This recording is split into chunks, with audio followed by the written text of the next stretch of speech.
Welcome, folks, and welcome to another edition of Premier League running. And yesterday we saw what happened in the Premier League, where Manchester City need to win, and of course they did their business against Spurs. And of course, Arsenal fans on the other side waited for so long, 45 minutes of drought, and of course, in the second half, Haaland came to party and scored 2 goals for Manchester City. In the studio, we have Michael Black. We'll be discussing the Premier League running. We have lots of talking points. We'll not be dilly-dallying on some points. We are going straight to the talking points. And of course, let's start from Spurs. Michael, before that, welcome to the studio, Michael. Yeah, thank you so much, Pooja, and thank you to all of our listeners. Very straightforward, Michael Black. Yesterday, Spurs needed a win. If they win their 2 games, and maybe Aston Villa Drop points. Drop points against Palace in the final day, they can qualify for the Champions League. But yesterday, we saw again that they are not reliable when it comes to making demands from them. Well, it's quite obvious what has been wrong with Spurs over the past few weeks. I think at the beginning of the season, they were doing quite well, and everyone thought, okay, Ange is the next thing after, something we all know. But it's still the same thing with Spurs year in, year out. They have a fragile mentality, and when everything seems to be collapsing, they just can't hold it back together. And people were saying at the beginning of the season, they don't miss skin at all. I'm sorry to shock you guys. Tottenham really do miss skin, and it will be very difficult for them to replace him. And the way it's going, they probably might lose some. And when you see Andy talking to the media, the man is pretty honest. There are a lot of things going on that he doesn't really like. And I think these things are fundamental. The mentality is fundamental. Even for the fans, I think the fans are very comfortable not winning anything year in, year out. They just want to banter. Bantering us now is all they achieve every season, and they're very comfortable with it. And it was obvious again yesterday, and we all saw how the game went down. Even though they tried, they fought a little bit, but at the end of the day, it just wasn't good enough, because Palace is in such a form that we can bet on it that it's possible Aston Villa lose points at the final day of the season, which will be more like a slippery entry for Tottenham to qualify for the Champions League. But they lost it eventually. Well, let's talk about Spurs and their manager. Was it not a subordination, from Postecoglou yesterday, talking about the mentality is fragile, it's moving around, inwards and outward. That's the mentality of the club. Is it not a subordination? Because your employers will be watching you and you are throwing them under the bus. I don't think. I think. Remember. Let me sorry for cutting you. Remember, Conte did it. Exactly. That was. Jose Mourinho did it. It didn't last, and now it's Ante. And I think it's high time. Like, the administrative arm of Tottenham needs to face the reality and say, okay, these 2 managers passed. They've said the same thing. This is a new manager. He's saying the same thing. Perhaps we should check ourselves. The problem might be internal more than external. And it's very easy to put blames on the manager, on the players. But we've seen Tottenham come year in, year out with fantastic players, yet they don't achieve anything.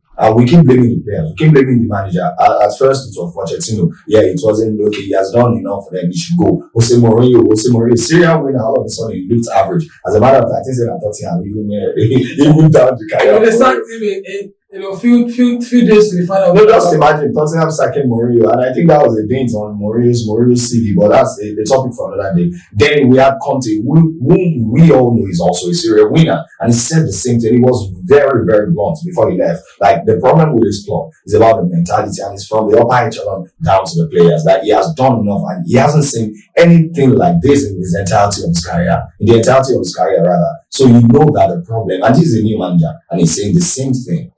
And the problem is more administrative. Left to me alone, I think they should stick with his manager, because he seems to know what he's doing. Even though I still think he has some adaptational issues, but I think he knows what he's doing tactically and how he wants his team to set up. They should stick with him and listen to him, make him more of a manager than a coach, because right now I think he's just a coach. They can make him more of a manager. He should tell the changes he wants with the club, and they should follow him for like another year or 2 and see if there are changes. Remember, everyone is clamoring and shouting, hyping at Tottenham and Arsenal, but we seem to forget 2 seasons Arsenal were 8th. We went 10 games without winning. I know we won 1, drew 1. So it's a process. Be ready to build and follow the process, and you will eventually yield the result. And let's leave Spurs and talk about the other parts of the divide, talking about Man City. For all the fights from Spurs yesterday, for all the resilience, for all the mentality, we are not talking about Man City and Pep Guardiola. First half they looked lost, but they came back in the second half well composed and they did the business cleanly with a clean sheet. And it looks like he's going to be going for 4 times of winning the title on the road. I think that was the only storm he could have had. And they hobbled through it yesterday. And I think they are going for the fourth one, unfortunately for Arsenal and Arsenal fans. No, sorry. But I think they are going for, and you need to applaud the mentality. There's something that comes with winning year in, year out. And we can say the same for Real Madrid. When you start winning year in, year out, it lies in your subconscious. Right now, it's not about it's over. We'll get this done. We'll get this. And the moment Manchester City went into that gear, Tottenham just looked lost. Although they could have found themselves back without some one-on-one, even though some people are saying he missed his intention right now. I think the pressure of the game just got to me. Because Son would want to be in the Champions League next season. He's not that player. I can single him out from every other player in that team. His mentality is strong. Even when others are complaining and whining, you see him running, defending, attacking, doing everything all at the same time. So that's the captain material. I don't think he would have missed that intentionally. It was just the pressure of the game. And kudos to Stefan Ortega. We all know Stefan Ortega is a very good shot stopper. It's just unfortunate that his second fiddle to Ederson. He's a good shot stopper. And Man City, unfortunately for Arsenal, I think they're going on to move. So let's leave the unfortunate for Arsenal. Let's give Arsenal maybe a bit of accolades. We've seen. Let me just do a rundown for you. A rundown from Barcelona days. People forgot that this guy Pep Guardiola is a serial title winner. When he was at Barcelona, Pellegrini did 98 points and he couldn't win the title. It was when Jose Mourinho came and did 100 points, broke the record of Real Madrid, and won that title off Pep Guardiola. He went to Bayern Munich. He never lost the title to any club except the cup. And now at Premier League, he's doing the same thing. He has lost just twice for Chelsea during Conte time, and again during the COVID for club. And he's going to win it 4 times in a row. So if he's doing that with mad points, remember Klopp finishing with over 90 points back to back, and now Arteta is doing 80 plus points, 85 points back to back, and he's not going to win the title. Is it a case of not doing too well, or is it a case of you cannot do enough? Because Klopp said he's tired. I think sometimes people do give Guardiola his flowers. Yes, all through the season he has been lucky enough to inherit fantastic teams. But you need to remember that he puts in hard work.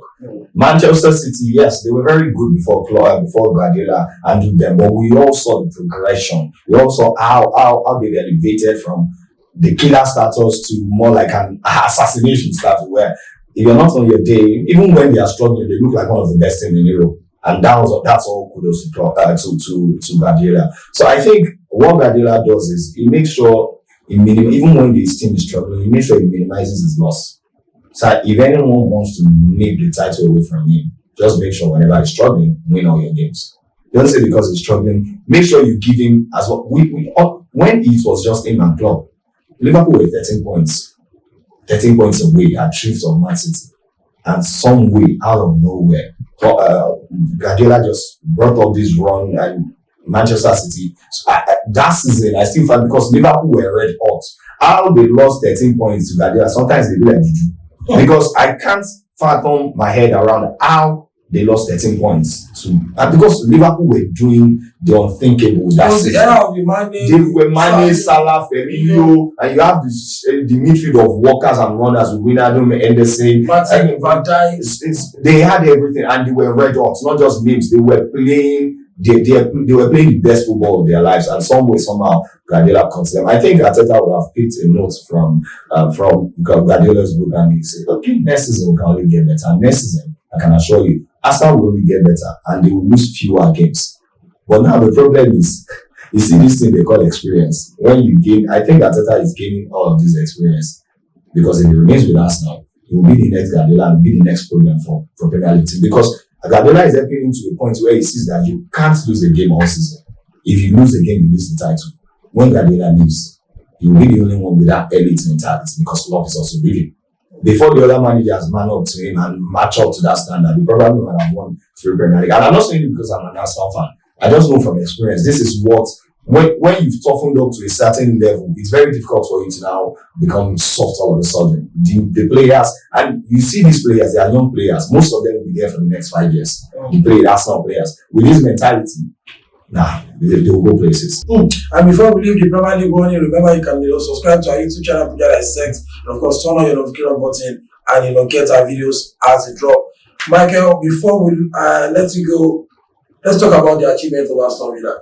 Last 2 seasons, they were 1 point behind, above relegation. It was all gloom for them, all done and dusted, and they bring Mr. Goodable. And 2 years. They went to Conference League, they did well, got to the semi-final of the Conference League, and now, after 2 years, they are rolling with the big boys. Well, kudos to Henry. I think now when we look at it in hindsight, you just feel like maybe it was unfairly treated at Arsenal. The man definitely knows what he's doing. And with his Arsenal team, with his Aston Villa team, and no disrespect to the players of Aston Villa, there are several average players. That's an average team as far as I'm concerned. And he has achieved what he has achieved, taking them to the Champions League. Even though I feel if they don't recruit seriously, it will tell on them. Well, I feel he has done well. That's the only thing that defeated Arsenal away this season. So tactically, he knows what he's doing. We can say tactically he supersedes Arteta. It would be fair to say that tactically he supersedes Arteta. And I think the man has made a good note for himself, and he has made a good fight for himself. My first time in England, I was unfairly treated. Now you all see me, and I'm sure once he leaves Aston Villa, he's getting a massive job after. If he leaves Aston Villa, you get a massive job, and kudos to him and the Aston Villa players.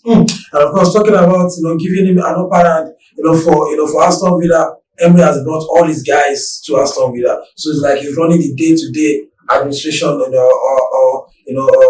work at Aston Villa. He has brought the sporting director, he has brought the chief scouts. All these guys are his guys. So we are giving an upper hand, which he didn't give you last time. Maybe next summer is going to bring in more players because we are playing the Champions League. But the difference is Arsenal is a different club to Aston Villa. Arsenal is a bigger club in England. So it's very difficult before they can trust you enough to hand over the entire managerial affairs onto you. Unlike Aston Villa. Aston Villa, no disrespect to them, they needed Emery more than Emery needed them. Emery was a bigger profile for them. So Emery even accepting to come to them is more like a privilege to them. So it's easier for them to hand over everything. Like, we trust you, you know what you're doing. And I think it has paid off eventually. But now, let's now hope the owners will back him up, because most times when average teams achieve this kind of feats, it's also a supermarket. Everyone comes and pick their best players. And I think that is what De Zerbi has been complaining with for Brighton. You can't keep selling your best players and you think you want to achieve anything. And I think the man is hungry enough to be one of the elite managers because he believes he's worth. He sees the elite people you guys will rate as elite manager. And I believe he's in that spectrum. So if you are selling your best players, I don't think I want to remain here. But I think that's a discussion for another time. And that's all we can take on the Premier League running. Remember, the last day of the season is on Sunday, and things can still happen. West Ham can still do the business for Arsenal, but Arsenal need to actually win Everton as well, who are in form. Talking about Everton. So thank you, Michael, for being in the studio. Like I said, follow us, subscribe to our YouTube channel, and of course, get our videos as they drop. So we'll come your way next week for another edition of Premier League running. By that time, we're talking about who win and who eggs on their faces, talking about the Premier League title. Bye for now.